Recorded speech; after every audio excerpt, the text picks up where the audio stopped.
ओम नमो भगवते वासुदेवाय। ओम नमो भगवते वासुदेवाय।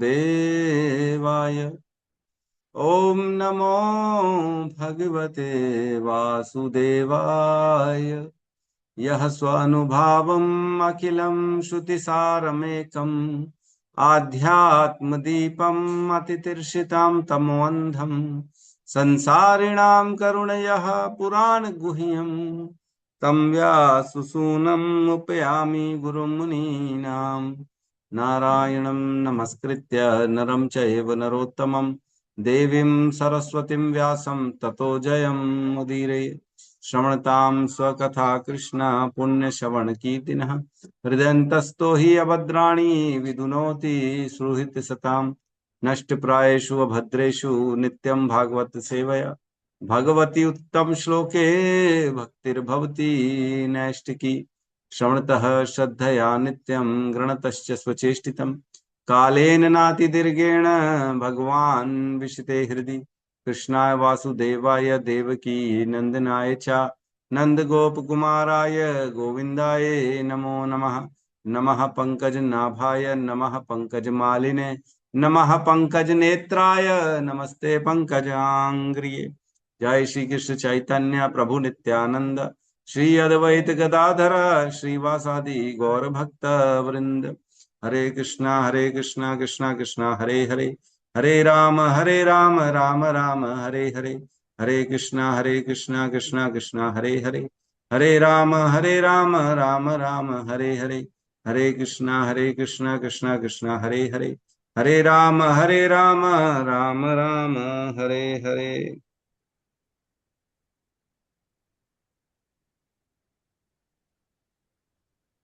हरे कृष्णा। सभी का स्वागत है प्रातःकालीन श्रीमद् भागवतम के सत्र में। कल हमने श्लोक क्रमांक 21 लिया था, दूसरा स्कंद 7वां अध्याय, जिसमें भगवान की लीला अवतारों का वर्णन चल रहा है। कल हमने भगवान धन्वंतरी पे चर्चा करी थी, जो धन्वंतरी अमृत का कलश लिए समुद्र मंथन में सबसे लास्ट में प्रकट हुए थे।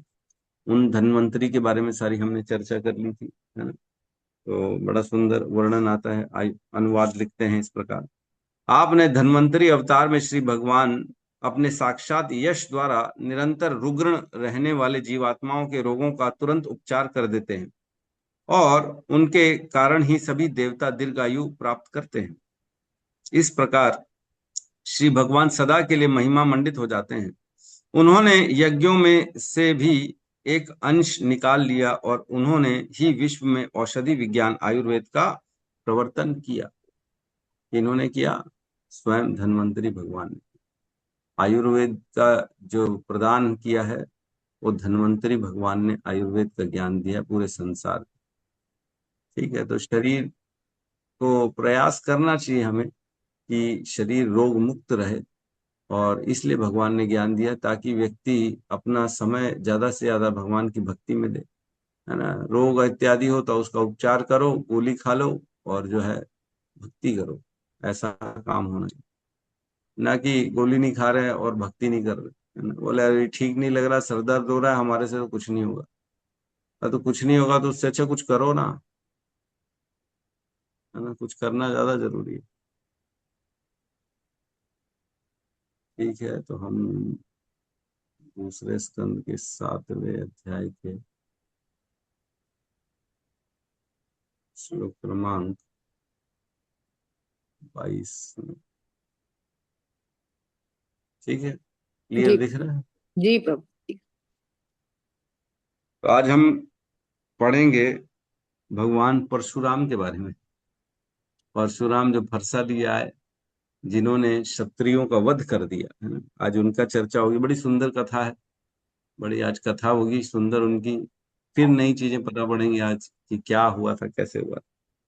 तो श्लोक क्रमांक 22 साथ में दोहराएंगे। क्षत्रम क्षयाय विधिनोपवृतम महात्मा छत्रं जयाय महात्मा महात्मा ब्रह्मा भृगुज्झित पथम नरकार्तिलिप्सु ब्रह्मा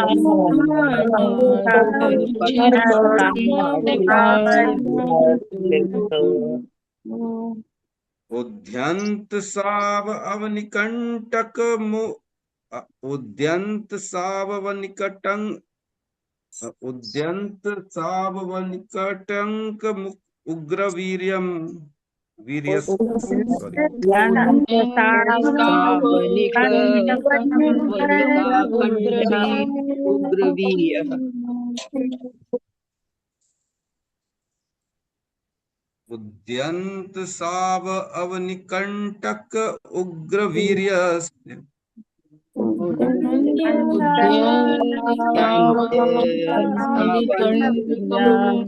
अवनिकण्ठम् उर्गवीर्यः त्रिसप्तकृत्वः उरुधार परश्वधेन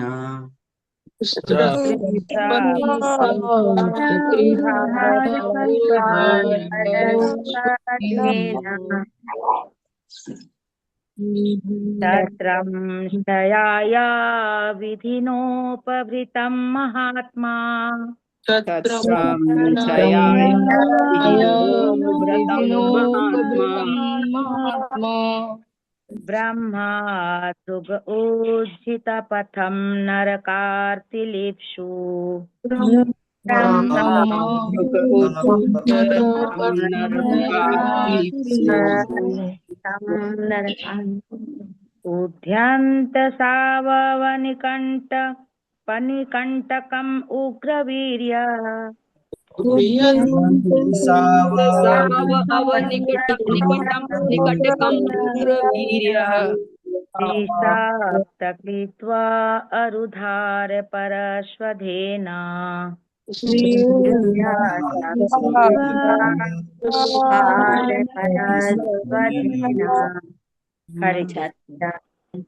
छत्रं छयाया विधिनोक्तितं महात्मा तत्रं छयाय व्रतं महात्मा ब्रह्मा भृगुजी शतपत्नरकान्तिलुप्सु ब्रह्मा भृगजित् पथं नरकालिप्सु सावान सावनिकण्ठकुग्रवीर्य उद्यन्त साव अवनिकण्टक मुग्रवीर्यम् उग्रवीर्य स्त्री सप्तकृत्वा उरुधार परस्वधेना उरुधार परेष्वतेन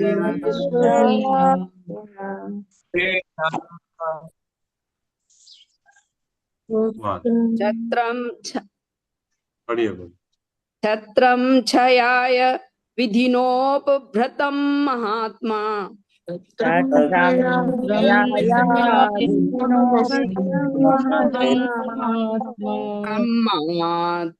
ब्रह्मधुप उज्जित पथं नरक आर्तिलिप्सु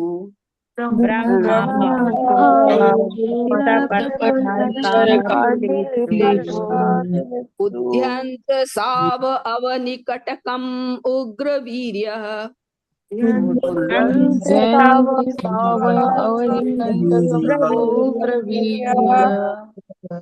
त्रिसप्त उरुधार परेष्वधेन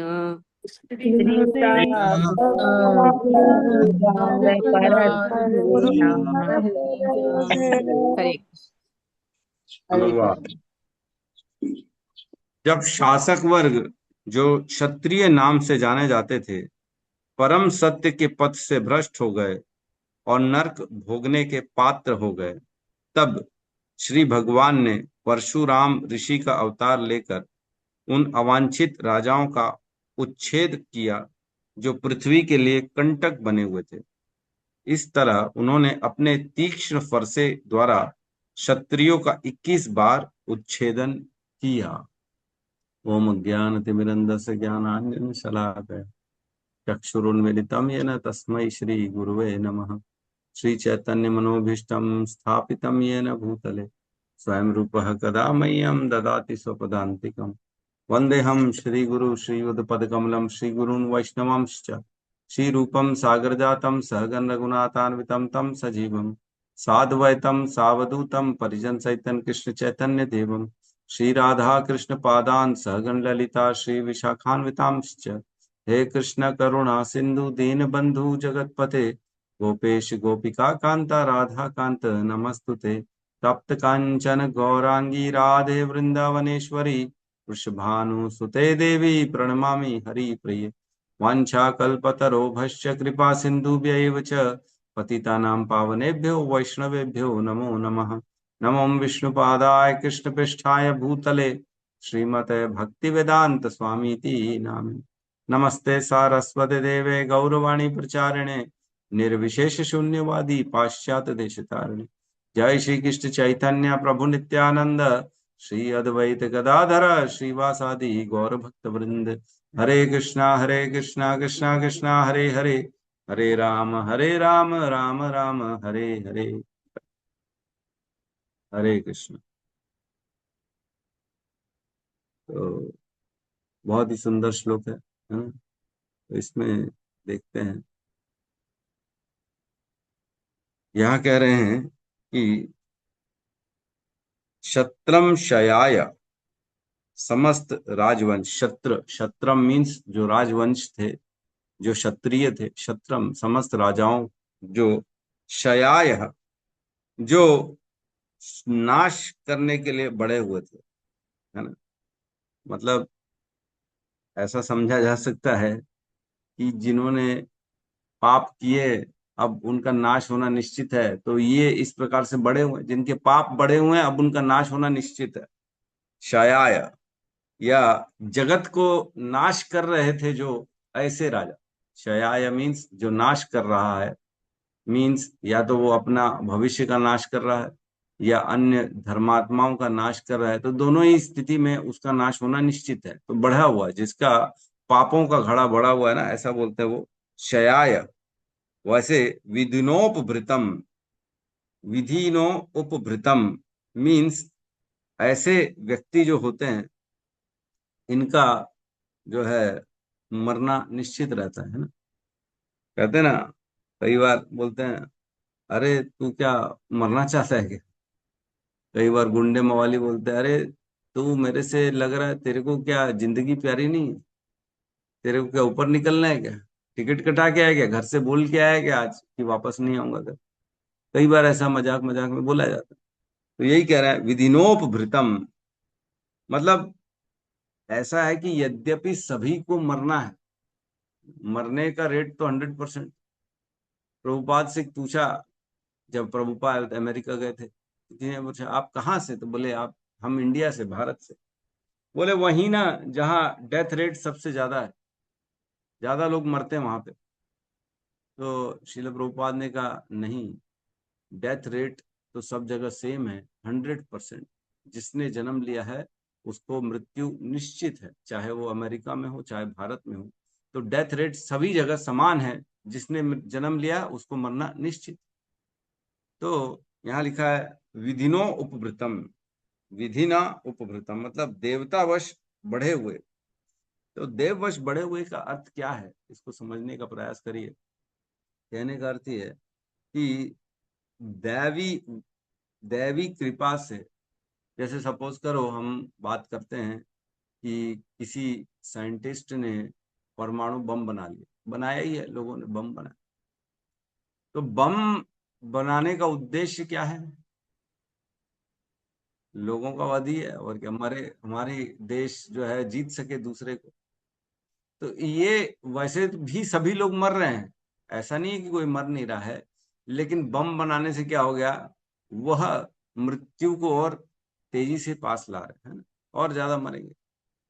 पहले गाय जो थी बेचारी बढ़िया विचरण करती थी, अब गाय को काटने की स्लॉटर हाउस आ गए, फैक्ट्रियां आ गई ताकि जल्दी जल्दी गायों को मारा जाए। पहले 2-4 मारी जाती थी, तो अब फैक्ट्री में क्या होगा, 100-200 एक साथ मारी जाएगी। इक्विपमेंट्स, मशीनरी बना बना के लोगों को मारा जा रहा है। तो ये क्या है, मृत्यु को स्पीड कर रहे हैं, मरने की चीजों को बढ़ाया जा रहा है, स्पीडी मारने के लिए। तो ये कैसे हो रहा है? दैववश, दैववश जो है ये बढ़ रहा है। विधिनोपभृतम, मृत्यु को और पास लाया जा रहा है। सारे राजा जगत के क्षय के लिए बड़े हुए हैं, इसलिए परशुराम ने मार दिया सभी को। तो ये जो बढ़ाए हुए थे ना, सभी ने जो अपने कार्यों को गलत करके मृत्यु के पास तेजी से बढ़ रहे हैं, देववश जो है ना, मृत्यु के पास जो बढ़ रहे हैं, ऐसे विधिनोपभृतम, ऐसे देववश बढ़े हुए, इसका अर्थ ये हुआ। और क्या कह रहे हैं? महात्मा मीन्स स्वयं महात्मा भगवान वहां पे उपस्थित हुए परशुराम के रूप में। शयाय मीन्स ऐसे राजवंश का खात्मा करने के लिए, शत्रम ऐसे राजवंश का, शयाय उनका नाश करने के लिए, विधिनोपभृतम ऐसे जो राजा थे जो कुमार्ग मतलब जो गलत काम, मृत्यु की ओर ज्यादा अग्रसर हो रहे थे, बढ़े हुए थे, उनके लिए, उनके क्षय करने के लिए महात्मा स्वयं परशुराम भगवान जो थे परशुराम के रूप में, महात्मा के रूप में आए बेसिकली। परशुराम यद्यपि वो एक ब्राह्मण कुल में थे, लेकिन उन्होंने क्षत्रियों का वध कर दिया। क्या करें आगे? ब्रह्म द्रुग जित पथम, ब्रह्म द्रुग उच्चित पथम मीन्स जो ऐसे राजा जो ब्राह्मणों के द्रोही हैं। ब्रह्म द्रुग का अर्थ हुआ जो ऐसे क्षत्रिय जिन्होंने ब्राह्मणों के प्रति अपराध किया। और उज्जित पथम मीन्स जो धार्मिक सिद्धांतों से परे हो गए। ऑब्वियसली जो ब्राह्मण है वो धार्मिक सिद्धांतों का पालन करते हैं, तो ब्राह्मणों के जो भ्रष्ट, ब्राह्मणों के द्रोही हो गए हैं, तो उनका पथ भी ऑब्वियसली सत्य के मार्ग से वो हट गए होंगे।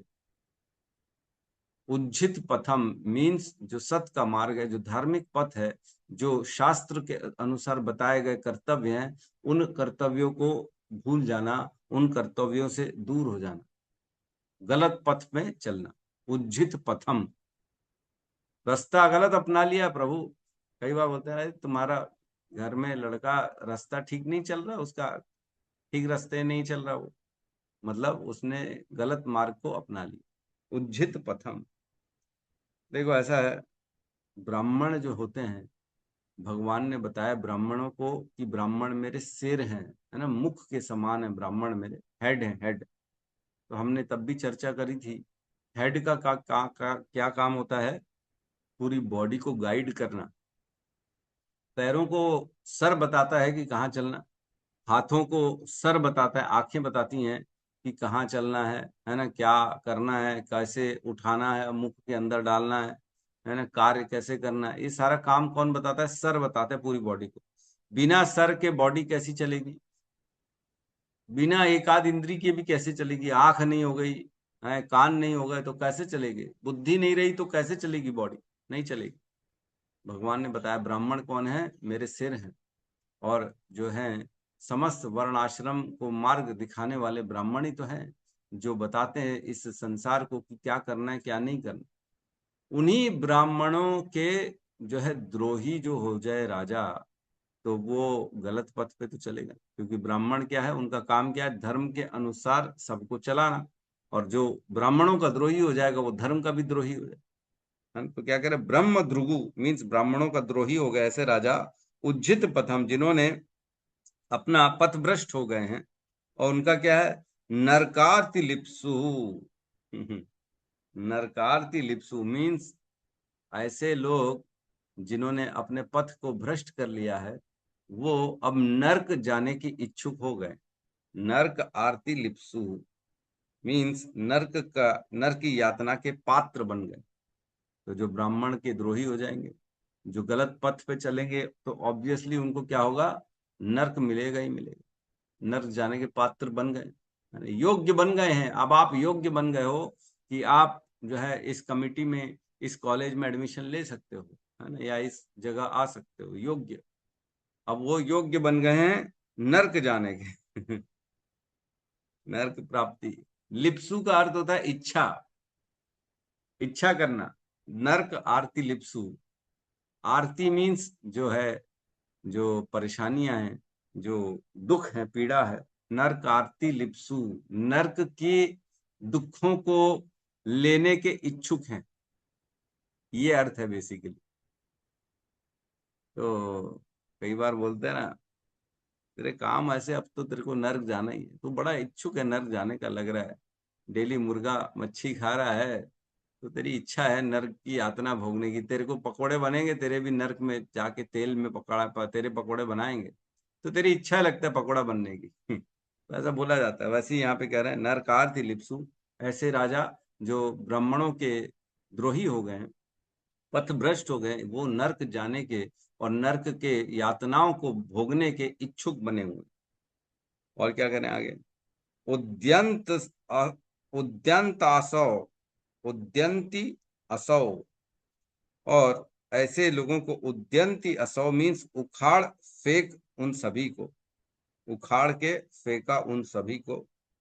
कैसे, अवनिकंटकम उग्र वीर्यस्य, अवनिकंटक, अवनिकंटक मीन्स कांटे की तरह उखाड़ के फेंका।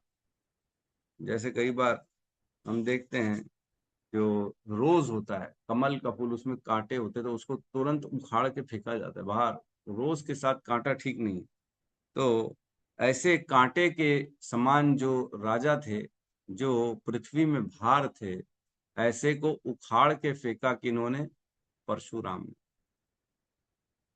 अवनिकंटकम मीन्स कांटे की, जैसे इसका एक और अर्थ निकलता है कि कांटे को कांटे से जैसे निकाला जाता है ना, वैसे ही ऐसे राजाओं को उखाड़ने के लिए एक कांटा भेजा गया, जो परशुराम। कई बार देखा जाता है कि हमारे स्किन में कई बार छोटा पतला बारीक सा कांटा चला जाता है ना, तो उसको कैसे निकाला जाता है, तो उसको दूसरे कांटे की मदद से निकाला जाता है, ऐसे नहीं निकल सकता वो। तो ऐसे राजा जो ब्रह्म ब्रह्मध्रुग उज्जित पथम, ऐसे जो ब्राह्मणों के द्रोही हो गए और जिनके पथ जो है भ्रष्ट पथ का अनुसरण कर रहे हैं, ऐसे कांटे के समान राजाओं को उखाड़ के फेंकने के लिए स्वयं परशुराम भी जो है कांटे की तरह थे। कांटे को कांटे से निकालने के लिए उग्र वीर्यस्य महापराक्रमी परशुराम। उग्र वीर्य से, उग्र हम जानते हैं जो अद्भुत कर्म करते हैं, और वीर्य मीन्स महान पराक्रमी वीर्य। तो ऐसे परशुराम जिन्होंने अद्भुत कर्म कर दिए, ऐसे परशुराम जो जिनकी वीरता का प्रताप है चारों ओर, ऐसे उग्र वीर्य से महापराक्रमी परशुराम। त्रिसप्तकृत्वः, त्रिसप्तकृत्वः मीन्स 3 × 7, त्रिसप्तकृत्वः 3 × 7 बार किया। क्या किया, अवनिकंटकम, उनको कांटे की तरह निकाल दिया। 3 × 7 मतलब 21 बार समस्त ऐसे क्षत्रिय राजाओं को, जो ब्राह्मणों के विद्रोही हो गए थे, उनको कांटे की तरह निकाल के बाहर फेंका अपनी वीरता से। किसने, परशुराम ने। उरुधार परवेश्वधे, उरुधार परश्वधेन, कैसे किया कि अपने अत्यंत तीक्ष्ण विशाल फरसे के द्वारा। उरुधार, उरु मीन्स महान, अद्भुत। उरुधार ऐसे अद्भुत धार वाले परश्वधेन, जो वो फरसा है, उससे इन्होंने ऐसा कार्य किया। 21 बार, त्रिसप्तभी पिता पूतः। हमने एक और जगह ये श्लोक को पढ़ा है, जहां प्रहलाद महाराज को नरसिंह भगवान कहते हैं कि जब ऐसा भक्त किसी कुल में आता है, तो त्रिसप्तभी पिता पूतः, अपने कुल का 21 कुल की पीढ़ियों का वो तार देता है, 3 × 7। और यहाँ पे भी क्या करें, त्रिसप्त कृत्वा, यहाँ पे भी 3 × 7, 21 बार क्या कर रहे हैं, उन्होंने समस्त राजाओं का पूरा नाश कर दिया, पूरे के पूरे क्षत्रिय कुल का उन्होंने जो है नाश कर दिया। तो हम इसमें चर्चा करते हैं कि परशुराम जो थे, उनका जन्म कैसे हुआ, किस घर में उत्पन्न हुए, और बेसिकली उनका लफड़ा सबसे पहले हुआ था कार्तवीर्य अर्जुन, जिसके 1000 हाथ थे। कार्तवीर्य अर्जुन की उत्पत्ति का हमने अभी कुछ दिन पहले ही कथा सुनी थी, अगर आपको याद है कि नहीं है। याद है किसी को कथा कहाँ सुनी थी हमने, कार्तवीर्य अर्जुन कैसे प्रकट हुए थे? कोई बता सकता है? एक प्रभु जी ने तो हैंड रेस कर दिया, और कोई नहीं, किसी को याद नहीं है? यस, रघुनाथ दास जी बताइए, कैसे प्रकट हुए थे कार्तवीर्य अर्जुन?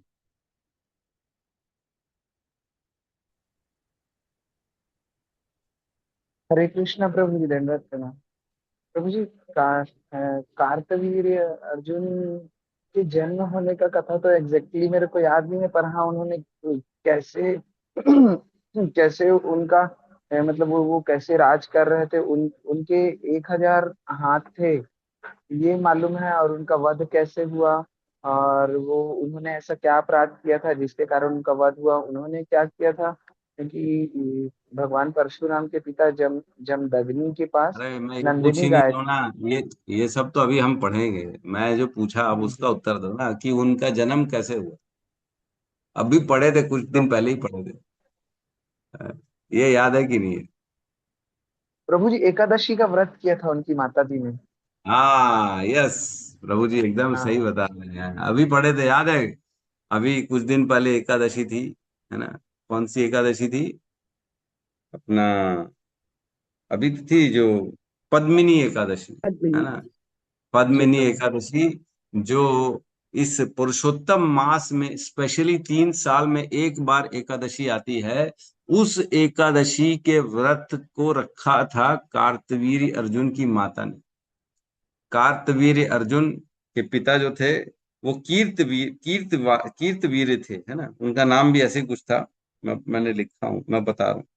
त्रेता युग में है हई राजा कीर्तवीर्य राजा के अनेक रानियां थी, परंतु पुत्र नहीं था। है हई राजा, त्रेता युग में है हई राजा, है हई राज्य था, उसी राजकुल में एक राजा हुए कीर्तवीर्य। तो कीर्तवीर जो थे वो राजा थे, उनके बहुत सारी रानियां थी, लेकिन उनका एक भी पुत्र नहीं था। तो उन्होंने क्या किया कि उन्होंने भगवान को तपस्या करने के लिए चले गए। बोले मैं तपस्या करूंगा, भगवान को प्रसन्न करूंगा, और जो है मैं पुत्र प्राप्ति करूंगा। तो उनकी एक पत्नी थी, जो जिनका नाम था पद्मिनी, है ना? वह पद्मिनी भी साथ में गई उनके, और उन्होंने कठोर तपस्या करी राजा ने 10,000 साल तक, लेकिन भगवान प्रकट ही नहीं हुए। 10,000 साल तक उन्होंने तपस्या करी, भगवान प्रकट नहीं। तो निराशा हो गई उनकी पत्नी को। तो उनकी पत्नी ने क्या किया, वो गई अत्रि मुनि और उनकी पत्नी अनुसुईया के पास। अत्रि मुनि और अनुसुईया के पास गई, और उन्हीं अनुसुईया जिनके पुत्र थे दत्तात्रेय भगवान, वहां उनके पास गई, बताया उनको ऐसी ऐसी बात है। तो वहां से उनको कृपा मिली कि तुम क्या करो, पद्मिनी एकादशी का व्रत करो। तब पद्मिनी एकादशी का व्रत पूरे ढंग से उन्होंने पालन किया, जिसके फलस्वरूप उन्हें स्वयं जो है सुदर्शन चक्र का जो है, मतलब पहले तो उन्होंने एकादशी का व्रत का जब रखा, तब स्वयं भगवान उनके सामने प्रकट हो गए। पूर्ण विश्वास के साथ उन्होंने व्रत को पालन किया। तो सोचो, उसका पति 10,000 साल तपस्या कर रहा है, उसको भगवान ने दर्शन नहीं दिया। एक दिन एकादशी का व्रत रख लिया उनकी पत्नी ने, तो भगवान ने उनको दर्शन दे दिया। तब इन्होंने विनती करी भगवान से कि मुझे जो है एकदम पराक्रमी पुत्र चाहिए, मेरा पति जो है चाहिए, उसको चाहिए कि पराक्रमी पुत्र हो हमारा। तो भगवान ने बड़ा प्रसन्न हो गए, बोले ठीक है, तुम्हें जो है एकदम ऐसा पुत्र होगा जो केवल मेरे से, मैं उसको पराजय कर सकूंगा, और अन्य कोई उसको पराजित नहीं कर पाए, और किसी से नहीं हारेगा वो संसार में। तो फिर उनके पुत्र जो है उनका जन्म हुआ। और चूंकि हम जान रहे हैं अब वो उनके शरण में थे, अत्रि अनुसुईया के, जिनके पुत्र दत्तात्रेय थे, तो कार्तवीर अर्जुन जो है उनके पुत्र के रूप में हुआ। फिर दत्तात्रेय की कृपा से उस कार्तवीर अर्जुन को 1,000 बाहें मिल गई। 1,000 उसकी बाह थी, हाथ थे। 1,000 हाथ वाला कार्तवीर अर्जुन पुत्र प्राप्त हुआ उनको। और वो कार्तवीर अर्जुन जो था, वो स्वयं सुदर्शन चक्र का अवतार था। सुदर्शन चक्र भगवान का जो है उसी का अवतार था वो कार्तवीर्य अर्जुन। ये हमने पढ़ा था अभी चौथे श्लोक में, दत्तात्रेय की जब हमने कथा पढ़ी थी तब तब हमने बताया था ये जो कार्तवीर्य अर्जुन है ना, इसने रावण को परास्त कर दिया था, है ना। तब मैंने गलती से बता दिया था कि उसने रावण को अपने बगल में दबा दिया था, लेकिन बगल में नहीं दबाया था, उसने परास्त करके जेल में डाल दिया था रावण। इस प्रकार की कथा आती है। हम कथा में प्रवेश करते हैं। पहले हम चर्चा करते हैं स्वयं भगवान परशुराम का जन्म कैसे हुआ। तो ये कथा आती है 9th कैंटो में, है ना। 9th कैंटो के 15वें अध्याय में इसका वर्णन आता है। तो उसमें हम चर्चा करते हैं। 15वें अध्याय के श्लोक क्रमांक 5 से स्टार्ट करते हैं। तो मैं पढ़ता हूँ, बहुत सुंदर कथा है परशुराम जी की।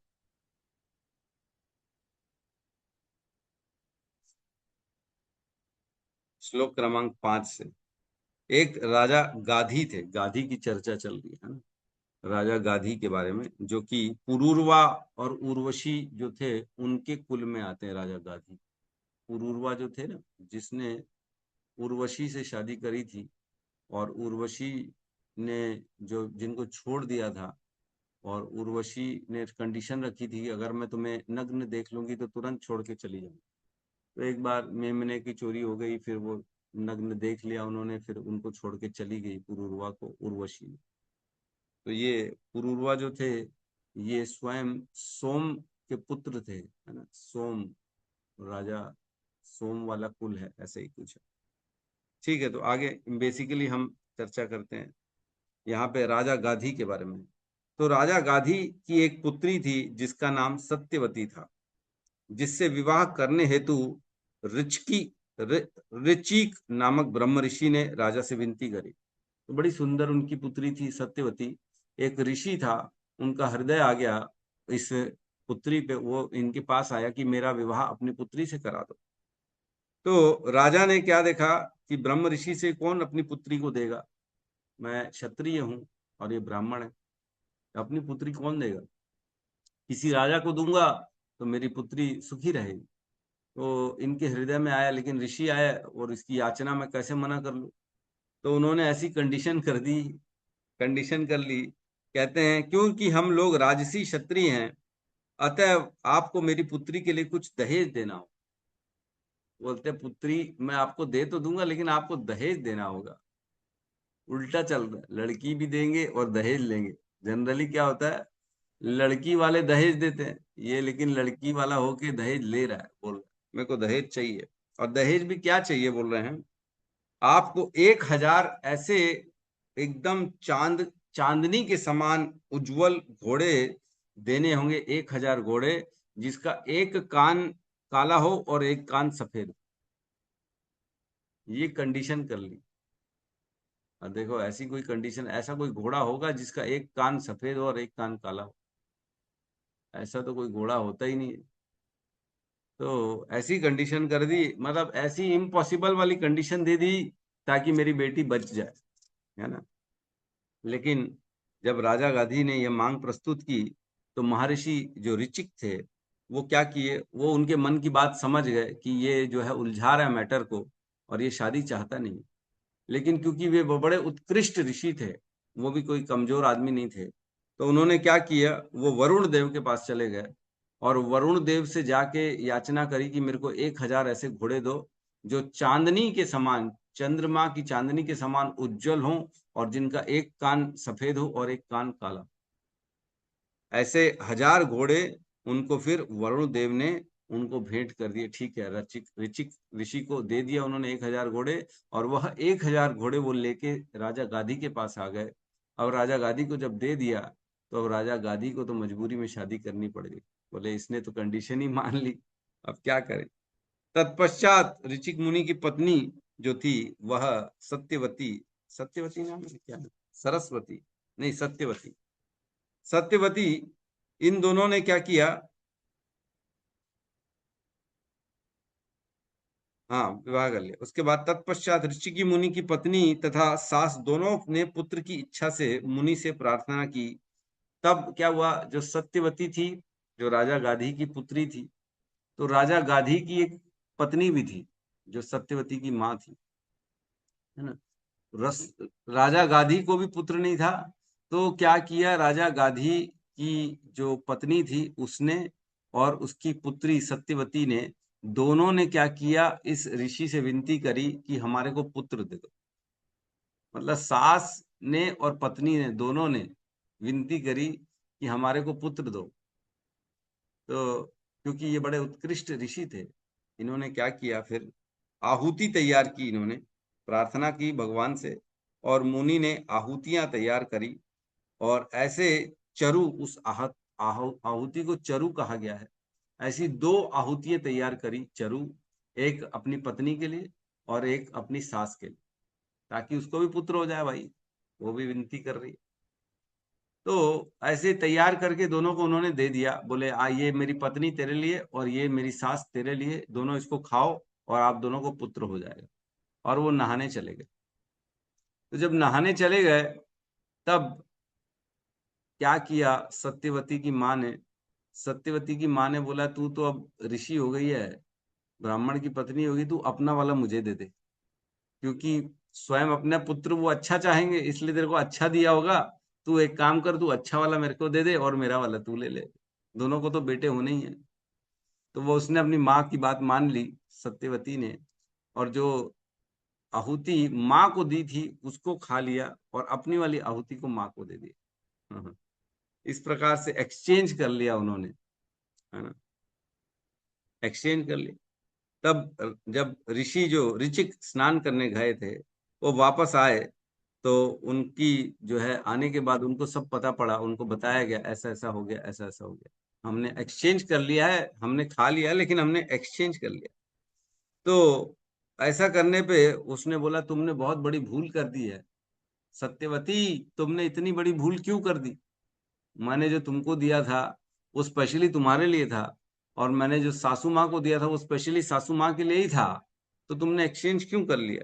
अब क्या होगा, क्योंकि माँ जो उसकी सासू माँ थी वो क्षत्रिय थी और ये ब्राह्मण था, तो उसको जो सासू को दिया था वो क्षत्रिय आहुति के लिए दिया था, कि उसको खाने से एकदम महापराक्रमी क्षत्रिय उत्पन्न होगा, और इसको खाने से, जो पत्नी को दिया था उसको खाने से क्या होगा, एक आध्यात्मिक ऋषि उत्पन्न होगा। ऐसा उन्होंने बना के दिया था आहुति, लेकिन इन्होंने एक्सचेंज कर लिया, माँ बेटी ने एक्सचेंज कर लिया। तो अब क्या होगा, कहते हैं अब तुम्हारा पुत्र कट्टर क्षत्रिय होगा। अब अपनी पत्नी को बोलता है कि तुम्हारा पुत्र बहुत बड़ा क्षत्रिय निकलेगा अब, और वह प्रत्येक व्यक्ति को दंड देगा, और तुम्हारा भाई जो है वो आध्यात्म विद्या का पंडित होगा। अब तुम्हारा भाई जो उत्पन्न होगा तुम्हारी माँ से, वो बड़ा आध्यात्म में प्रकांड पंडित होगा, और जो तुम्हारा पुत्र होगा वो बहुत बड़ा क्षत्रिय होगा, वो लोगों को दंड देगा। तब ऐसा सुन के सत्यवती ने उनको काफी माफी मांगी, उनसे प्रार्थना करी कि हे ऋषि, आप तो बहुत बड़े तपस्वी हो, आप ऐसा मत करो, कुछ तो उपाय बता दो, ऐसा मत करो। तो ऋचिक मुनि ने उत्तर दिया, ठीक है, चलो मैं ये कर सकता हूं कि तुम्हारा पुत्र क्षत्रिय नहीं होगा, लेकिन तुम्हारा पौत्र तो क्षत्रिय निकलेगा ही निकलेगा, क्योंकि इसका असर तो रहेगा ही रहेगा। तो उन्होंने विनती स्वीकार कर ली और बोले, ठीक है, इसको हम थोड़ा सा पोस्टपोन कर लेते हैं, कि तुम्हारा पुत्र क्षत्रिय नहीं होके पौत्र निकलेगा क्षत्रिय, लेकिन निकलेगा जरूर। तो ठीक है, इस प्रकार सत्यवती का पुत्र जो है वह उत्पन्न हुआ, महान ऋषि जमद अग्नि, जिनका नाम था जमद अग्नि, वह पुत्र प्राप्त हुआ। वह जमद अग्नि बहुत जो है प्रकांड ब्राह्मण थे, और उन्होंने वेदों के ज्ञाता थे। और वो सत्यवती जो थी, जो वो संसार को पवित्र करने के लिए क्या बन गई, कौशिकी नामक पुण्य नदी बन गई स्वयं, है ना। कौशिकी नदी है, वो स्वयं कौन है, वो सत्यवती वही रानी है जिनके पुत्र जमद अग्नि थे, है ना। तो उनके पुत्र जो जमद अग्नि थे, उन्होंने रेणु की पुत्री रेणुका से विवाह किया, और जमदग्नि के वीर्य से रेणुका के गर्भ में वसु, मान इत्यादि कई पुत्र हुए, जिनमें से परशुराम सबसे छोटा था। कई पुत्र हुए उनके, उनकी पत्नी थी रेणुका, और उनसे बहुत सारे पुत्र हुए। सबसे छोटा जो था वो स्वयं परशुराम थे, भगवान परशुराम सबसे छोटे थे। फिर कहते हैं तो ये इस प्रकार जो है परशुराम जी स्वयं प्रकट हुए, जिन्होंने 21 बार पूरे पृथ्वी के क्षत्रियों का जो है नाश किया। उसके बाद कार्तवीर्य अर्जुन की कथा आती है, वो तो हमने चर्चा कर ली। अब इसकी डिटेलिंग में कथा है ना, तो ये भी मैं पढ़ के सुना रहा हूँ, बड़ी सुंदर कथा है कार्तवीर्य अर्जुन की। इसमें कह रहे हैं, क्षत्रिय श्रेष्ठ है राजा कार्तवीर्य अर्जुन ने, है राज, वो राज है राज था, उसी में एक राजा थे कार्तवीर्य अर्जुन ने भगवान नारायण के पूर्ण विस्तार दत्तात्रेय की पूजा करके 1000 भुजाएं प्राप्त की। वह शत्रुओं द्वारा अपराजय बन गया और उसे अबाध इंद्रिय शक्ति, सौंदर्य, प्रभाव, बल, यश तथा अणिमा लगिमा जैसी 8 योग सिद्धियां प्राप्त करने की योग शक्ति मिल गई। इस प्रकार पूर्ण ऐश्वर्यशाली बनकर वह संपूर्ण संसार में वायु के समान निर्विघ्नता से घूमने लगा। कार्तवीर्य अर्जुन बड़ा शक्तिशाली बन गया, जहां मर्जी आया वहां जाता था। एक बार नर्मदा नदी के जल में क्रीड़ा करते हुए सुंदर स्त्रियों से घिरे एवं विजय की माला धारण किए हुए गर्वोन्नत कार्तवीर्य अर्जुन ने अपनी बाहों से जल के प्रवाह को रोक दिया। तो नर्मदा में जब क्रीड़ा कर रहा था, 1000 हाथ थे, तो पूरे प्रवाह को ही रोक दिया उसने। क्योंकि कार्तवीर्य अर्जुन ने जल प्रवाह की दिशा पलट दी थी, अतः नर्मदा नदी के तट पर माहिष्मती नगरी के निकट लगा रावण का शिविर जलमग्न हो गया। वहां पे शिविर था रावण का, वो पानी में डूबने लगा। यह 10 सिरों वाले रावण के लिए असहाय था, क्योंकि वह अपने आप को महान वीर मानता था और वह कार्तवीर्य अर्जुन के बल को सहन नहीं कर सका। तो रावण वैसे अहंकारी था, उसने बोला मेरे से ज्यादा शक्तिशाली कौन आ गया, उसको सहन नहीं हुआ। जब रावण ने स्त्रियों के समक्ष कार्तवीर्य अर्जुन का अपमान करना चाहा तो उसे नाराज कर दिया। तो कार्तवीर्य अर्जुन ने रावण को खेल खेल में उसी प्रकार बंदी बनाकर माहिष्मती नगर के कारागार में डाल दिया, जिस प्रकार कोई बंदर को पकड़ ले। अंत में उसने उपेक्षापूर्ण भाव से उसे मुक्त कर दिया। तो जैसे बंदर को बांध देते हैं वैसे ही बांध दिया रावण को और कारागार जेल में डाल दिया कार्तवीर्य अर्जुन ने। तो ये कथा हुई। अब आगे कार्तवीर्य अर्जुन के बारे में बता रहे हैं। अब कार्तवीर्य अर्जुन का जमदग्नि के साथ लोचा कहाँ से हो गया, लफड़ा कहाँ से चालू हो गया। लोचा लफड़ा, तो एक ऐसी भाषा का प्रयोग किया जा रहा है, ऐसा नहीं करना चाहिए। कहने का अर्थ ये, कार्तवीर्य अर्जुन का जमदग्नि के साथ जो विद्रोह था, जो दुश्मनी थी, वो कैसे स्टार्ट हुई, अब उस कथा में आते हैं। इसमें बता रहे हैं कि एक बार जब कार्तवीर अर्जुन बिना किसी कार्यक्रम के एकांत जंगल में घूम कर शिकार कर रहा था, तो वह जमदग्नि के आश्रम के निकट पहुंचा। जंगल में कठिन तपस्या में रत ऋषि जमदग्नि के ने सैनिकों, मंत्रियों तथा पालकी वाहकों सहित राजा की अच्छी तरह से स्वागत किया। उन्होंने इन अतिथियों की पूजा करने की समस्त सामग्री जुटाई, क्योंकि उनके पास कामधेनु गाय थी, जो प्रत्येक वस्तु प्रदान करने में सक्षम थी। कामधेनु गाय थी। पिछली बार जब हम ये कथा सुना रहे थे, तब एक माताजी ने प्रश्न उठाया था कि कामधेनु गाय थी कि कोई और गाय थी, है ना? मेरे को याद है, प्रमिला माता ने प्रश्न किया था। तो यहाँ पे लिखा है उसका उत्तर। उस समय मेरे पास जो है श्लोक नहीं था, तो मैंने बता नहीं पाया, लेकिन अभी श्लोक है हमारे सामने, जिसमें वर्णन है कि कामधेनु गाय ही थी वो, जो जिसके माध्यम से उन्होंने सबकी सेवा की, राजा की और सैनिकों की। इसी के तात्पर्य में श्रील प्रभुपाद लिखते हैं, सुरभि गाय को भी कामधेनु भी कहते हैं। सुरभि को भी कामधेनु कहते हैं। कामधेनु का अर्थ है जो भी इच्छा पूर्ण करें, जो हमारी इच्छा हो उसे पूर्ण करने की शक्ति जिसके पास हो, उसे कामधेनु कहते हैं।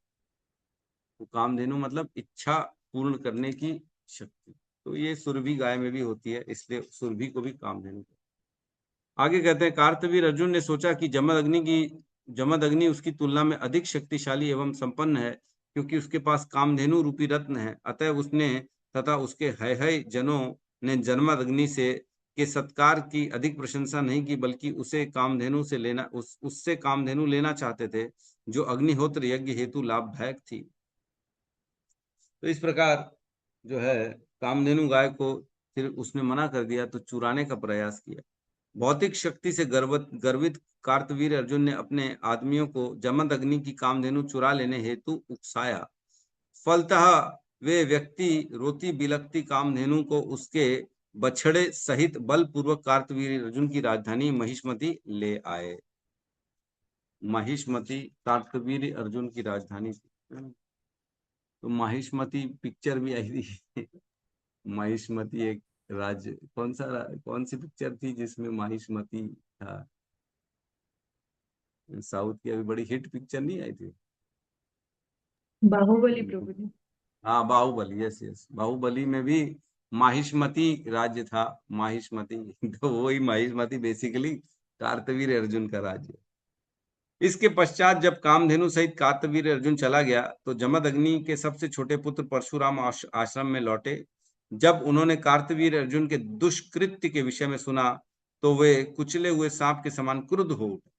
तब जन्मग्नि के बारे में सुना, जन्मग्नि के पास आए परशुराम, छोटा बेटा।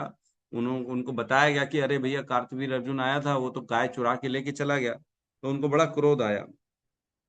तब अपने भयानक फरसा, ढाल, धनुष तथा तुरीण लेकर अत्यधिक क्रुद्ध परशुराम ने कार्तवीर्य अर्जुन का पीछा किया, जिस प्रकार कोई सिंह हाथी का पीछा करता है। अभी राजा कार्तवीर्य अर्जुन अपनी राजधानी महिष्मतिपुरी में प्रवेश कर ही रहा था कि उसने भृगुवंशियों में श्रेष्ठ भगवान परशुराम को फरसा, ढाल, धनुष तथा बाण लिए अपने पीछा करते देखा। भगवान परशुराम ने काले हिरण की खाल पहन रखी थी और उनका जटाजूट सूर्य के तेज जैसे प्रतीत हो रही थी। परशुराम ने देखते ही कार्तवीर्य अर्जुन डर गया और उसने उनसे युद्ध करने हेतु तुरंत ही अनेक हाथी, रथ, घोड़े तथा पैदल सैनिक भेजे, जो गदा, तलवार, बाण, रिष्टि, शतघनी, शक्ति इत्यादि विविध हथियारों से युक्त थे। उसने परशुराम को रोकने हेतु पूरे सहस्त्र अक्षौणी सैनिक भेजे, किंतु भगवान परशुराम ने अकेले ही सबका वध कर दिया। एक पूरे 17 मीन्स 17 अक्षौणी सेना, 17 अक्षौणी सेना, 17 अक्षौणी सेना भेजी। किसी को मालूम है कि कुरुक्षेत्र में कितनी अक्षौणी सेना थी? याद है? पांडवों की तरफ से कितनी सेना थी, कौरवों की तरफ से कितनी सेना थी? याद है किसी? 7 अक्षौणी सेना पांडवों की थी प्रभु जी, और 11 अक्षौणी सेना कौरवों की थी। यस, एकदम परफेक्ट जवाब। 7 अक्षौणी सेना थी पांडवों की और 11 अक्षौणी सेना थी कौरवों के पास। टोटल डाल के 18 अक्षौणी सेना हुई दोनों की तरफ से, और वह युद्ध चला था 18 दिन तक, है ना? 18 दिन तक वह युद्ध चला था, जिसमें अनेक वीर थे, महान वीर थे, और उतनी ही लगभग 17 अक्षौणी सेना भेज दी अकेले परशुराम के पास, जिसको अकेले परशुराम ने पूरी सेना का वध कर दिया, पूरी सेना। वो है परशुराम जी। आगे कहते हैं, शत्रु की सेना को मारने में दक्ष भगवान परशुराम ने मन तथा वायु की गति से काम करते हुए अपने फरसे से शत्रुओं के टुकड़े टुकड़े कर दिए। वे जहां जहां गए सारे शत्रु मारे गए, उनके पांव, हाथ तथा धड़ अलग अलग हो गए, उनके सारथी मार डाले गए और उनके वाहन, हाथी तथा घोड़े सभी विनष्ट कर दिए गए। सब कुछ मार दिया उन्होंने, सबके टुकड़े टुकड़े कर दिया परशुराम ने। अपने फरसे तथा बाणों को व्यवस्थित करके परशुराम ने कार्तवीर्य अर्जुन के सिपाहियों की ढाल, ये सब उनको बेसिकली मार दिया, है ना? आगे कहते, तब कार्तवीर्य अर्जुन ने भगवान परशुराम को मारने हेतु 1000 भुजाओं में एक साथ 500 धनुष पर बाण चढ़ा डाले। 1000 हाथ थे तो 500 हाथ में धनुष चढ़ाया और 500 हाथ में तीर, ऐसा किया उसने कार्तवीर्य अर्जुन। किंतु श्रेष्ठ योद्धा भगवान परशुराम ने एक ही धनुष से इतने बाण छोड़े कि कार्तवीर्य अर्जुन के हाथ से समस्त धनुष तथा बाण तुरंत कटकर टुकड़े टुकड़े हो गए। 500 धनुष जो उठाया था, बाण जो उठाया था कार्तवीर्य अर्जुन ने, परशुराम ने ऐसा बाण छोड़ा कि सभी के सभी 500 धनुष टूट गए उसके हाथ के। जब कार्तवीर्य अर्जुन ने बाण छिन्न भिन्न हो गए तो उसने अपने हाथों से अनेक वृक्ष तथा पर्वत उखाड़ लिए और वह फिर से भगवान परशुराम को मारने हेतु उनकी ओर तेजी से दौड़ा। किंतु परशुराम ने अपने फरसे से अत्यंत वेग से कार्तवीर्य अर्जुन की भुजाएं काट दी, जिस प्रकार कोई सर्प के फन को काट देता। सारी भुजाएं काट डाली। कौन? परशुराम जी ने। तत्पश्चात परशुराम ने बाहें काटे कार्तवीर अर्जुन के सिर को पर्वत श्रृंग के समान काट दिया। जब कार्तवीर अर्जुन के 10,000 पुत्रों ने अपने पिता को मरा हुआ देखा तो वे सब भय के मारे भाग गए। तब शत्रु का वध करके परशुराम ने कामधेनु को मुक्त किया, जिसने बहुत कष्ट उठाया था, और वे उसे बछड़े सहित अपने घर ले आए तथा अपने पिता जमदग्नि को सौंप दिया। अब क्या किया परशुराम ने? उस कार्तवीर अर्जुन का वध कर दिया, उसका सिर काट डाला और उस गाय कामधेनु को छुड़ा के वापस अपने पिता के पास जमदग्नि के पास चले आए। तब परशुराम ने कार्तवीर अर्जुन के वध संबंधी सभी कार्य अपने पिता को बताया कि भैया ऐसा ऐसा मैंने कर दिया है, उनका वध कर दिया है। ठीक है। फिर उसके बाद कहते हैं कि ऋषि जमदग्नि ने अपने पुत्र परशुराम से प्रायश्चित करने के लिए कहा कि तुमने गलत कर लिया है, तुमने एक राजा का वध कर दिया है, ब्राह्मणों को सहनशील होना चाहिए, ऐसा नहीं करना चाहिए। जाओ अब तुम किसी तीर्थ यात्रा पे जाओ, जाके प्रायश्चित करके आओ। तो 1 साल के लिए उनको भेज दिया गया प्रायश्चित करने के लिए। फिर उसके बाद वर्णन आता है कि आगे क्या हुआ। उसके बाद 16वें अध्याय में हम प्रवेश करते हैं। तो उसके बाद बताते हैं जमदग्नि की पत्नी जो रेणुका थी, वो एक बार जल लेने के लिए गई। तुरंत उसके बाद भेजा। एक बार जमदग्नि की पत्नी रेणुका गंगा नदी के तट पर पानी भरने गई तो उसने गंधर्वों के राजा को कमल फूल की माला से अलंकृत तथा अप्सराओं के साथ गंगा में विहार करते देखा। वह गंगा नदी में जल लाने गई थी, किंतु जब उसने गंधर्वराज चित्ररथ को अप्सराओं के साथ विहार करते देखा तो वह उसकी ओर कुछ कुछ उन्मुख सी हुई और वह भूल गई कि वह अग्निहोत्र यज्ञ के का समय बीता जा रहा है। तो जल लेने गई, गंधर्व को देखा, गंधर्व कुछ क्रीड़ाएं खेल रहे थे, मस्ती कर रहे थे जल में, और ये आकर्षित हो गई रेणुका उनके प्रति। भूल गई वो कि मैं किस काम से आई थी। तब याद आया, फिर उसने फटाफट जल भरा और पति के पास गई, जल लेके हाथ जोड़कर खड़ी हो गई पति के पास। तो जब पति था वह अपनी पत्नी के मन की बात को समझ गया। जमदग्नि ने अपनी पत्नी के हृदय की बात को समझ गए कि ये क्या है, ये तो जाके दूसरे के प्रति आकर्षित होके आ गई, इसका हृदय अब शुद्ध नहीं रहा मेरे प्रति। तो ऐसा देख के उसको क्रोध आ गया। फिर उसने अपने पुत्रों को बोला कि इसे मार दो, पत्नी को रेणुका को मार दो, उसका वध कर दो। तो लेकिन बेटे जो थे, अन्य बेटे, वो उन्होंने अपने पिता की आज्ञा को नहीं माना। फिर उनसे भी क्रुद्ध हो गए जमदग्नि, अपने बेटों से भी।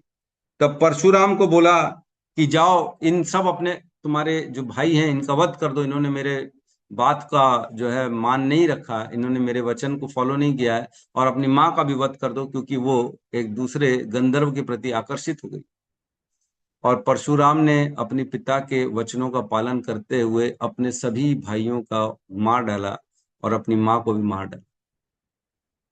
भगवान ने अपनी माँ को मार डाला, सोचो। तो ऐसा हुआ। तब परशुराम से अत्यंत प्रसन्न हो गए उनके पिता जमदग्नि। बोले मैं तुमसे बहुत प्रसन्न हूं, हे मेरे पुत्र परशुराम, मेरे से कुछ वरदान मांगो। क्या वरदान मांगते हो? तो परशुराम ने वरदान मांगा, बोले कि एक काम करिए, जिनका भी मैंने वध किया, मेरे भाई और मेरी माँ का, उनको वापस से जीवित कर दो, और उनको ऐसा जीवित कर दो कि उन्हें याद ही नहीं रहे कि मैंने उनका वध किया। तो परशुराम को जब उन्होंने आशीर्वाद दे ही दिया था, तो दोबारा जमदग्नि ने दोबारा से सबको जीवित कर दिया, अपने पुत्रों को और अपनी पत्नी को भी, और उनको ऐसा जीवित किया कि उनको याद ही नहीं था कि परशुराम ने उनका वध किया। सोचो, ऐसी कथा। तो दोबारा से जाग गए। ठीक है। तो एक बार की बात है।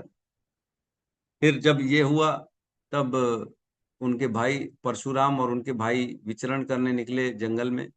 तब एक बार कार्तवीर अर्जुन के 1,000 जो पुत्र थे, 1,000 थे कि 10,000 पुत्र थे, जितने भी पुत्र थे, उन्होंने कार्तवीर अर्जुन के जो है शोक से उनसे दुश्मनी लेने के लिए क्या किया, जमदग्नि के ऋषि के आश्रम में पहुंच गए, और बदला लेने के लिए जब परशुराम नहीं थे तब उन्होंने जमदग्नि को मार डाला। जमदग्नि को मार डाला। तब उनकी पत्नी जो थी रेणुका, वो चिल्लाने लगी, जोर जोर से चिल्लाने लगी। तो जब चिल्लाने लगी तब वह अपनी माँ की बात सुन के हे राम, हे मेरे पुत्र राम, ऐसा करके पुकार रही थी। तो परशुराम समझ गए कि मेरी माँ मेरे को पुकार रही है। तो उसी समय फिर वहां पहुंच गए और उन्होंने देखा कि कैसे उनके पिता का वध करके उनके जो है भाई, जो उनके कार्तवीर अर्जुन के पुत्र जो थे वो जा चुके। एक्चुअल में उन्होंने क्या किया था, जमदग्नि के सर को काट के उनका सर लेके चले गए। तब इनको क्रोध आया परशुराम को, और ये गए और उन्होंने उन सभी का वध कर दिया और अपने पिता का मस्तक लेके वापस आ गए। और उन्होंने अपने पिता के मस्तक को वापस ला के रखा और अनेक प्रकार के उसमें यज्ञ किए, पूजा करी। अपने पिता का मस्तक उनके शरीर के साथ रखा और विधियां से पूजा और जो है यज्ञ करने लगे। और उस यज्ञ और पूजा के जो फल स्वरूप उनके पिता दोबारा से जागृत हो गए। मरा हुआ व्यक्ति दोबारा जागा। परशुराम की माता भी एक बार मर गई थी, फिर जीवित हो गई। पिता भी मर गया था, फिर से जीवित हो गया। पिता भी दोबारा जीवित हो गया।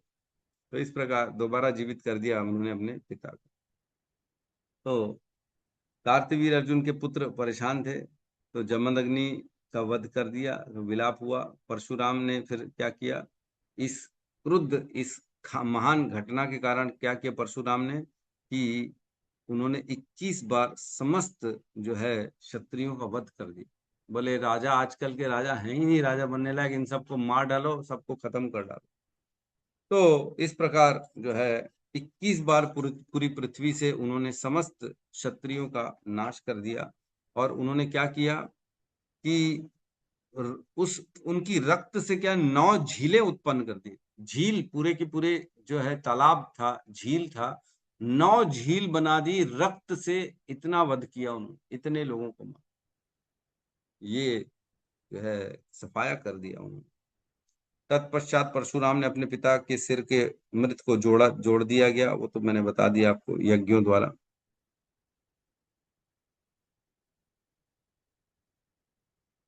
इस प्रकार भगवान परशुराम द्वारा पूजा किए जाने पर जमदग्नि को अपनी पूर्ण स्मृति के साथ पुनः जीवन प्राप्त हो गया और वे 7 नक्षत्रों के समूह में 7वें ऋषि बन गए। इसीलिए उनके पिता जमदग्नि को सप्त ऋषियों का स्थान मिल गया। जो 7 ऋषि हैं उनमें 7वें ऋषि जो है जमदग्नि है, हाँ? कश्यप ऋषि है, अत्रि है, वशिष्ठ है, विश्वामित्र है, गौतम है, जमदग्नि है और भरद्वाज है। ये सप्त ऋषि हैं।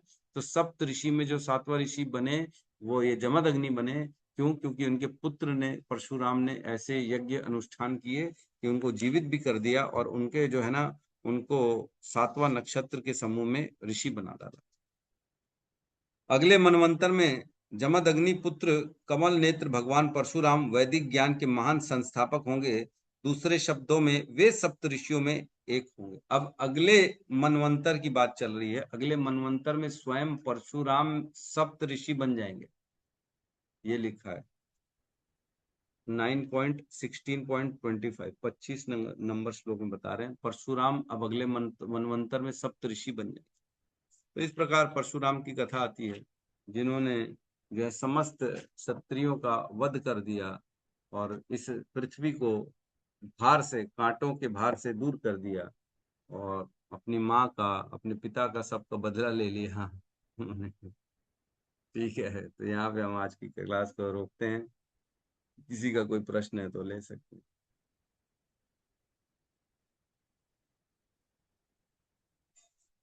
यस, रिपुनाशन प्रभु जी कहिए। हरे कृष्णा प्रभु जी, दंडवत प्रणाम। प्रभु जी, अगर आपकी अनुमति हो तो थोड़ा रेणुका जी के बारे में कुछ मैं बता सकता हूँ, मेरे पास जानकारी है अगर। हाँ हाँ, बताइए बताइए। प्रभु जी, पहली बात तो है कि मेरी ससुराल रेणुका ही है, जहाँ रेणुका माता जी का मंदिर है। तो अच्छा इस तरीके से मेरी पत्नी जो है वो रेणुका माता की पुत्री है। और हाँ, वहाँ पर आज बहुत ही सुंदर रेणुका माता का मंदिर है और एक विशाल झील है प्रभु जी, जो जिसका भी वर्णन हुआ था नदी के बारे में। वो झील कम से कम 2 किलोमीटर के एरिया में बसी हुई है प्रभु जी। और चारों तरफ बड़े ऊंचे ऊंचे सुंदर सुंदर पहाड़ है। उन पहाड़ों पर चढ़कर अगर आप देखो तो ऐसा लगता है जैसे कोई स्त्री लेटी हुई है वो रेणुका माता का जो झील है उसका दृश्य आज भी एक स्त्री के समान दिखाई देता है। उनके आसपास चारों तरफ बड़े हिरण वगैरह और ये पशु पक्षी मिलते हैं वहां पे प्रभु जी। उन्हीं के साथ में वहां पर परशुराम जी का भी मंदिर बना हुआ है। और कुछ ऊंची पहाड़ियों के ऊपर इनके पिता जमदाग्नि ऋषि का भी मंदिर है। तो सौभाग्यवश मैंने इन तीनों जगहों का दर्शन किया हुआ है। तो रेणुका जो जगह है उसका नाम ददाऊ भी है प्रभु जी। ये नाहन जिला है, सिरमौर जिला है हिमाचल के अंदर। तो नाहन से रेणुका जाते वक्त प्रभु जी बहुत ऊंची ऊंची ऊंची ऊंची सड़कें हैं। एक सड़क पे आप चलोगे तो नीचे चार तीन चार सड़कें दिखाई देंगी। ऐसा लगेगा जैसे आप कई बार सर्दियों में जाओगे तो ऐसा लगेगा कि जैसे आप बादलों में आसमान के अंदर जा रहे हैं। तो रेणुका माता का जहाँ मंदिर है प्रभु जी, यहाँ पर हर साल एक मेला लगता है जिसमें हिमाचल के मुख्यमंत्री खुद आके उस मेले का उद्घाटन करते हैं। और यहाँ पे सांस्कृतिक कार्यक्रम होते हैं। और आज भी जो रेणुका जहाँ पे झील है, ये रेणुका माता की वजह से एक बहुत बड़ा पिकनिक स्पॉट बना हुआ है प्रभु जी। तो आज भी जो हमने कथा पढ़ी है रेणुका बारे में, माता जी के बारे में, तो रेणुका माता, जमदाग्नि ऋषि और परशुराम, ये आज भी साक्षात रूप में वहां पर लोग होते हैं। और इसका जो वहाँ के जो लोकल लोग हैं, इनके बीच में बहुत बहुत ज्यादा प्रभु इनकी सवारी निकाली जाती है, जिसमें उनके कई बार जो वहाँ के लोकल लोग हैं उनके शरीर के अंदर भी जो है जमदाग्नि ऋषि, परशुराम जी, माता जी का वो होता है। तो ये जो हमने कथा पढ़ी ये साक्षात जागृत आज भी है प्रभु जी। हरे कृष्णा प्रभु जी। तो प्रभु जी ने बताया कि सब साक्षात उन्होंने देखा हुआ है, और ऐसा है वहां पे स्वयं रेणुका माता की पूरी झील है, मंदिर है, परशुराम का है। तो इस प्रकार, और इसमें जब हम पढ़ते हैं ना, मैंने आपको बताया नहीं, इसमें आगे पढ़ते हैं तो लिखा है इसमें कि जो अपना स्वयं परशुराम जी है ना, वो स्वयं आज भी जीवित हैं। और वो अपना एक स्थान है, कहाँ पे लिखा हुआ है, अ, लिखा हुआ है कहीं, मैंने एक श्लोक में पढ़ा था कि वो आज भी हैं और उनकी सेवा होती है ना, उनकी सेवा होती है। देवता और अन्य अन्य ऋषि गंधर्व आते हैं और वो उनसे मिलते हैं, आज भी होते हैं। मैं पढ़ रहा हूँ।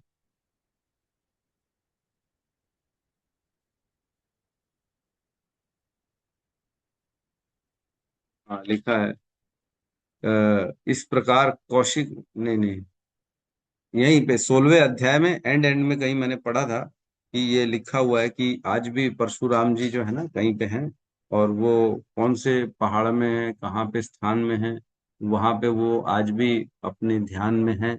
और वो अब अगले मनवंतर में सप्तऋषि बनेंगे, तो वो आज भी एज इट इज है वहाँ।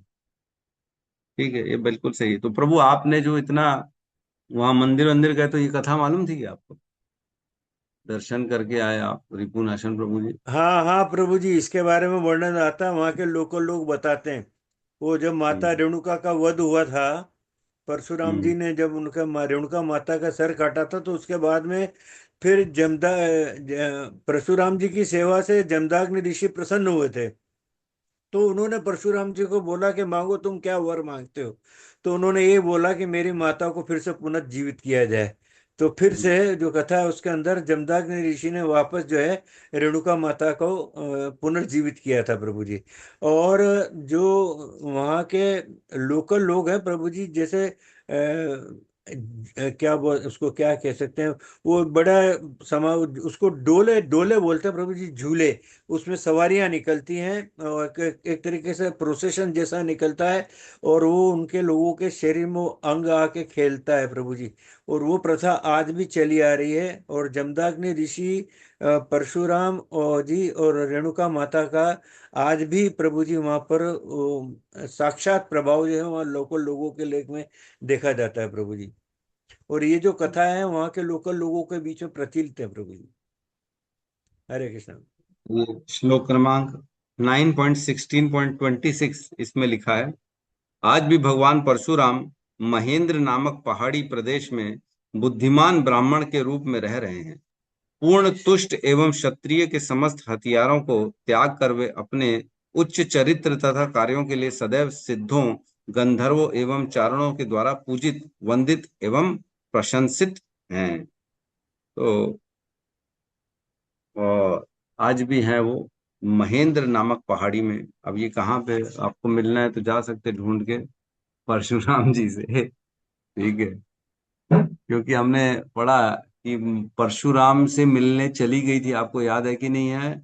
महाभारत की जब वर्णन आता है, जब भीष्म ने तीनों कन्याओं को जो है किडनैप कर लिया था, है ना, शादी के लिए, अपने भाइयों की शादी के लिए। क्या नाम था वो तीनों का? अंबा, अंबिका, अंबालिका, है ना। तो ये तीनों को उन्होंने किडनैप कर लिया था। तो सबसे बड़ी जो अंबा थी, उसका कहीं बाहर चक्कर था, तो उसने मना कर दिया था कि मैं तो शादी नहीं कर सकती। तब इन्होंने छोड़ दिया था उनको, भीष्म ने बोले ठीक है तुम्हारी इच्छा है उससे विवाह करने की तो वहां चले जाओ। तो फिर उसने मना कर दिया, क्योंकि बोले तुम्हारा किडनैप कर दिया था भीष्म ने, अब मैं तुमसे विवाह नहीं कर सकता। तब वो दोबारा ही भीष्म के पास बोली अब तुम ही मेरे से विवाह कर लो। बोले मैं तो आजीवन जो है संन्यास, मैंने तो व्रत धारण किया ब्रह्मचर्य का, मैं नहीं कर सकता। तब वो फिर परशुराम के पास चली गई थी, परशुराम से शिकायत करी थी तुम्हारा शिष्य जो है भीष्म, इसने मेरे साथ गलत काम किया, इसने मेरा किडनैप किया, अब शादी नहीं कर रहे। तब परशुराम और भीष्म के बीच में बात हुई, फिर दोनों युद्ध किए, दोनों ने, परशुराम और भीष्म। सोचो, वह परशुराम जिसने 17 अक्षुणी सेना का वध कर दिया, समस्त क्षत्रियों को मार डाला, वह परशुराम और भीष्म का युद्ध हो रहा है, और उस युद्ध का कोई रिजल्ट नहीं आ, दोनों लड़ रहे हैं, न हरा पा रहे हैं, न हार रहे हैं, दोनों का लड़ाई चल रहा है। तो इतने महान क्षत्रिय थे परशुराम, और उनके शिष्य भीष्म भी उतने ही महान थे, जिनको परशुराम ने हरा नहीं पाए। तो इस प्रकार की कथाएं आती हैं। ठीक है, तो हम यहाँ पे क्लास को विराम देते हैं। बहुत बहुत धन्यवाद सभी का। सभी मिलके हरे कृष्ण महामंत्र का उच्चारण कर। हरे कृष्णा, हरे कृष्णा, हरे कृष्णा, कृष्णा कृष्णा, हरे हरे, हरे राम, राम हरे हरे। हरे हरे। हरे कृष्ण। श्रीमद् भागवतम की जय जय। जय समस्त भक्त वृंद की जय। जय जगत गुरु शील प्रभुपाद की जय। जय। जय गौर प्रेमानंद, हरि हरि बोल। हरे हरि बोल, हरे हरि बोल। हरे कृष्णा प्रभु जी, दंडवत प्रणाम। हरे कृष्णा, हरे कृष्णा प्रभु जी, दंडवत प्रणाम। हरे कृष्णा हरे प्रभु। कृष्णा प्रभु जी, दंडवत प्रणाम। बहुत हरे बहुत कृष्णा धन्यवाद प्रभु। आपका। हरे कृष्णा प्रभु जी, दंडवत प्रणाम। हरे कृष्ण, मत हरे कृष्ण।